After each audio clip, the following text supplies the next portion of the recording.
IPL कधी सुरू होती? March April. अलीकडे मराठी पोरासनी नोकऱ्याच मिळणार.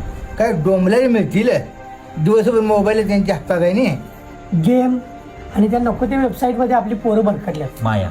आपल्या प्राचीन भारताच्या इतिहासात याला माया म्हटलं आणि या मायेत आपलं तरुण फसलेलं आहे. बरं ह्या पोरांनी बाहेर काढायची कशी? या पाश्चात्य देशांनी तरुण पोरांना बरोबर फसवले. हे एवढंच नाही, आता एक लय मोठं षडयंत्र आपल्या देशात सुरू झालेलं आहे. IPL कधी सुरू होती? March April. 10वीची परीक्षा कधी असते? March April. 12वीची परीक्षा कधी असते? March April. MPSCच्या परीक्षा कधी होत्या? March April. ह्या परीक्षेच्या काळातच बरोबर IPLचं घोडं आमच्या तरुणांच्या डोळ्यासमोर येतं. मग ह्या परीक्षेत आमची पोरं मागं पडतात आणि क्वालिटी नसल्यामुळं कुठल्याही कंपनीत आपल्या पोरांना जॉब लागत नाही. म्हणजे IPL हे एक षडयंत्र आहे. अरे बरोबरच आहे, पोरांना हे कळायला पाहिजे. मग काय आम्ही IPL बघायचं नाही? अरे त्याला काहीतरी लिमिट आहे की 2-2 महिने एकच स्पर्धा. वय वय वय वय वय. होय. माझं तर असं म्हणणं आहे, तरुण पोरांनी एक वेळ तासभर ग्राउंडवर खेळा.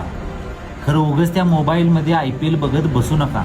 बरोबर. कारण हे सगळ्यात मोठं षडयंत्र आहे तुमच्या संस्कृतीपासून, तुमच्या धर्मापासून आणि तुमच्या वैयक्तिक प्रगतीपासून तुम्हाला दूर नेण्यासाठी. लवकर ओळखा, कारण IPL मुळे आपल्या मेंदूमध्ये क्षणिक डोपामाइन स्त्रवतो, आपल्याला आनंद देतो, पण त्यातून आपला काहीही फायदा